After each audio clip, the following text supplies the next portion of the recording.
सगळ्यांनो, तर शुभ सकाळ. मी आज तुम्हाला कलिंगडाचं ज्यूस कसं बनवायचं ते दाखवते. तर बघा, हे एक मोठं कलिंगड होतं.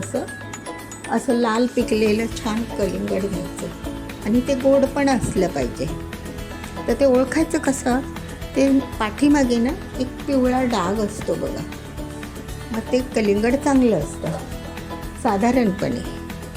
आतमध्ये आता लकीली कसं निघतं कसं नाही. तर हे अर्धं कलिंगड कापलं आहे, त्याच्यातलं अर्ध्यातल्या अर्ध्याच्या आडवं कापलं, उभं कापा किंवा आडवं कापा, त्याच्यातला पाव भाग हा आपण असा घ्यायचा. त्याच्यामधल्या ज्या जून बिया असतात ना मोठ्या मोठ्या, त्या काढायच्या आणि अर्ध्या पावभागातल्याच्या अर्धे असे मोठे काप करायचे आणि अर्धे ना छोटे छोटे करायचे, म्हणजे रसामध्ये तोंडात येतात ना, छान वाटतात. आणि त्याच्यातल्या कोवळ्या बिया ठेवायच्या आणि अशा ज्या असतात ना जाडसर बिया, जाड झालीच्या, त्या काढून टाकायच्या. नंतर सगळ्यांना तुम्हाला जर वेळ असेल तर तुम्ही हे साल आहे की नाही, छिलक्याच्या वरचा जो पार्ट आहे हा तो किसायचा आणि तांदळाच्या पिठात, गव्हाच्या किंवा ज्वारीच्या पिठात टाकून, ओली चटणी टाकून त्याच्या पुऱ्या खूप छान बनतात. पाणी न टाकता, कारण याच्यात पाण्याचा अंश खूप असतो. तर ह्याच्यापासून किसण्यापासून तो बनवायचा. बघा, मी कधीतरी बनवते. नंतर आता हे आपण असं केल्यानंतर मिक्सरच्या मोठ्या भांड्यात, छोट्या भांड्यात नाही टाकून चालणार आहे, त्याला पाणी भरपूर असतं ना. हे असं मोठ्या भांड्यामध्ये हे टाका. कोवळ्या कोवळ्या बिया असतील तर त्या असू दे, चांगल्या लागतात, एवढ्या तोंडात येत नाही, त्या क्रश होतात ना. जून असतील तर मात्र काढाव्या लागतात. तर बघा, आता आपण हे क्रश करून घेऊया. त्यामध्ये काय करायचं, एक 4-5 पुदिन्याची पानं टाकायची. पाचक असतात ना ती, आणि सुंदर लागतं. बघा, हे टाकलं. मीठ टाका, थोडंसं टाका, एक अर्धा चमचा. तुम्ही सेंधव मीठ टाकलं तरी पण चालेल. आणि थोडीशी साखर टाका.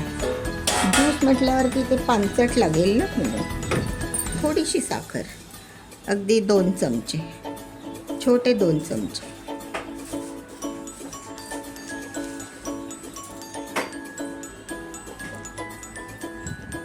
आता हे मिक्सरमध्ये टाकल्यानंतर हे आपण पाणी न टाकता हे मिक्स करून घेऊया.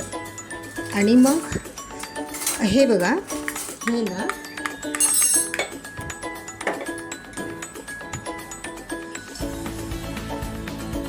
हे ना एक 2 ते 3 तास हा आपण भिजायला टाकला होता. काळे तीळ असतात की नाही तसा, पण हा तर वेगळा प्रकार असतो सब्जाचा. तो उष्णतेसाठी खूप चांगला, गरम थंड असतो. चला, तर आता आपण ते मिक्सरला फिरवून घेऊया.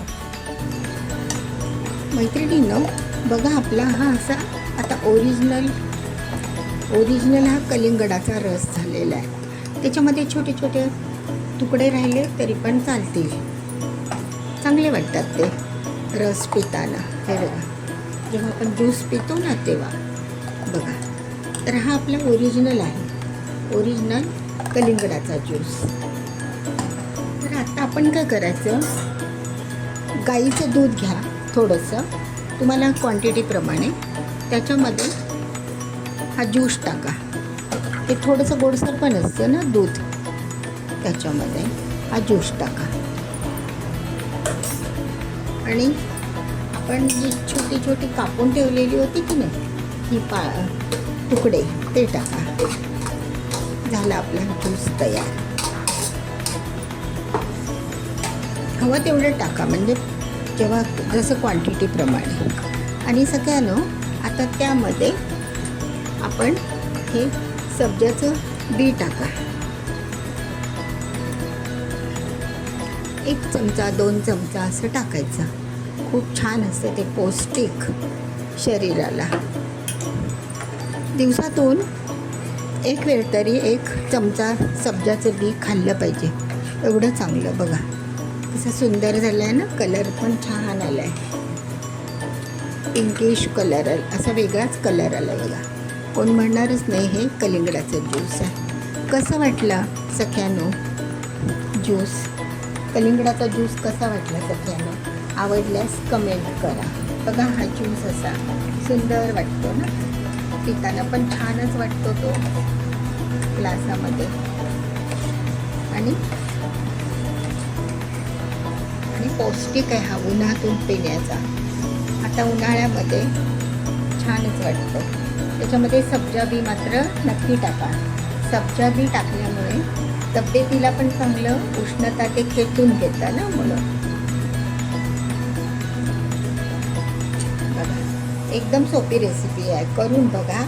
आणि आता उन्हाळ्यामध्ये नेहमी करायचं दुपारच्या वेळेला, खूप छान वाटेल बरं. कसं घ्या ना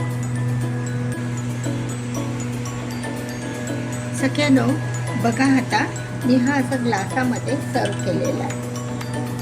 ह्याच्यामध्ये तुम्ही बर्फ नाही टाकला तरी चालेल, कारण थंड असतंच ना कलिंगड, पुदिना कलिंगड, त्यामुळे आपोआपच. आणि हे पण टाकले आपण सब्जाचं बी, त्यामुळे बर्फाचा नाही केला तरी चालेल.